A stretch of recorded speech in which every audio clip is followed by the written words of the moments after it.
might be not be full of Kiwis, but I'm sure they're obviously equally passionate, and it's their sort of link to home. So the support we get, particularly in London, is something I've always enjoyed in the time.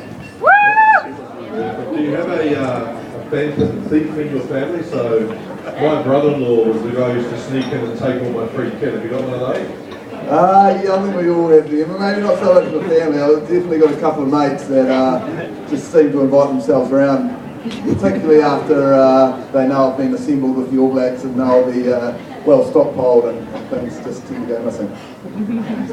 So, Granksy, I'd just like to ask this question. Most of the props in my day, some of the props actually retired when they were on those tight jerseys.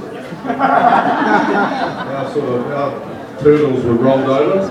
But obviously the training of a modern athlete is huge, and I know that you're passionate about training. So how many hours would you actually put in a week, do you think, to get yourself to this level?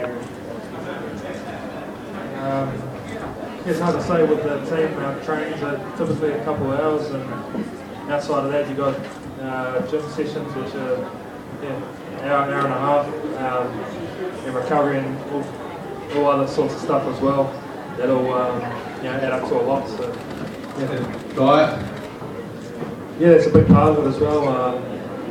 You obviously can't eat too much because you've got to carry it around the field. I used to play with a guy called Richard Lowe, and he would have 14 bits of bacon on toast with the works before a test match. What would you have? Yeah, I don't know if I'd better run if I had 40 pieces of bacon. But, I think that's the difference between props now and then. Then it was just scrum and whatever else you do is a bonus, but we're kind of expected to do everything else to do it well now as well. So you've got to be pretty careful. Aaron, I know that we've just seen the haka, and being a New Zealander, seeing the haka and feeling the emotion that goes into it is always a special moment for me. But for you, Aaron, what was it like doing the haka for the first time with the All Black jersey on? And do you practice it?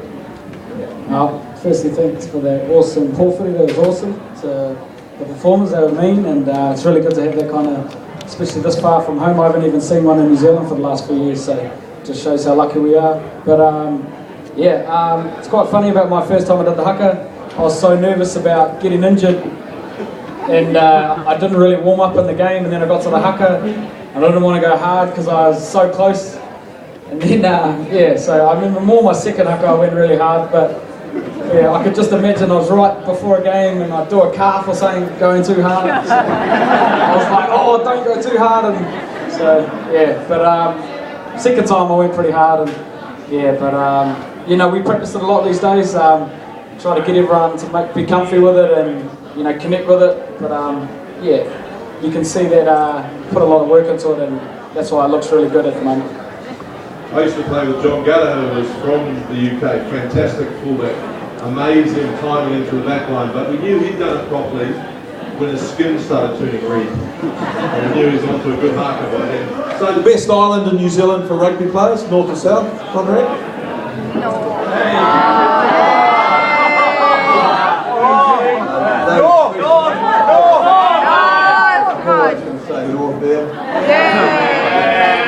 Like your work.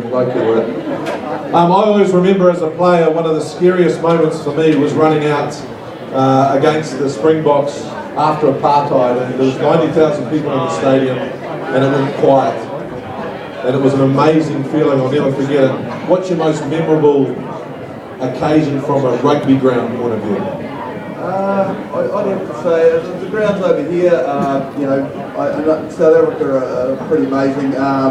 Cardiff, the few times I've played there, the singing, the Welsh, particularly good at singing, and I just remember, warming up to those games, you can barely hear each other talk. As close as we are now, and you can't hear each other, and that's half an hour before kick-off, and that flows through the whole game until you ideally start winning by about 20 points, and then they all go quiet. But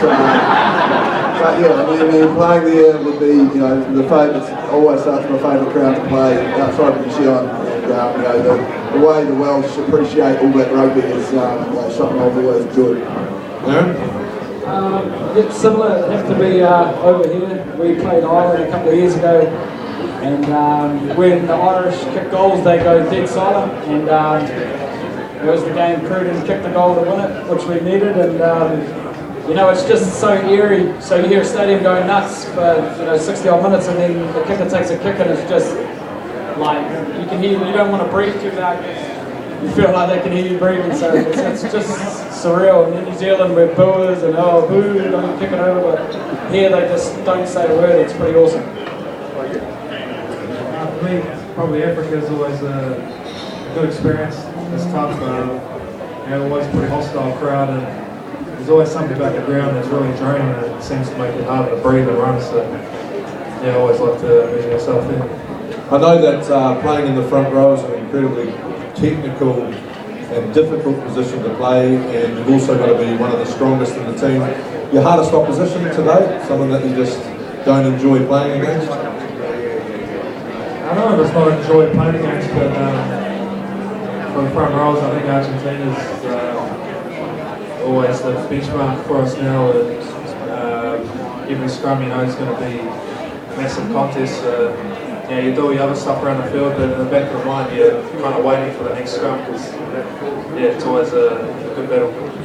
Conrad, amazing career, mate. You've been donning the All Black jersey for many years, done us all very proud. Exciting times ahead, moving to France and possibly not putting on the All Black jersey again. Is it going to be an emotional time for you? I've been asked that a couple of times in the last couple of days, but I think with the challenge of the World Cup being as big as it is, I sort of haven't thought about that, and it's probably a good thing. You don't want to get caught in that emotional side of it being anything about me or any of the other guys that are finishing up.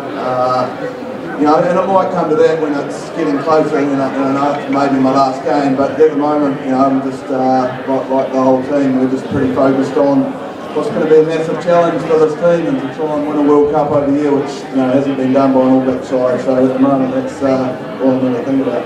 Cheers. Conrad, Aaron, I wish you all the best. I know it's a fantastic opportunity, really exciting times for you, and wish you wellness, enjoyment, and I've already got a seat booked on the plane on the way home for the extra cup, so bring it home with you. Ladies and gentlemen, I love New Zealanders. I think we're a bunch of people that are never scared to take on the world, and what's coming up for you shortly is 3 young Polynesian men from the South Auckland where I got brought up called Solomio. They are the All Blacks of Opera. They're great voices, great people, so sit back and enjoy them. Once again, All Blacks, thanks very much and good luck.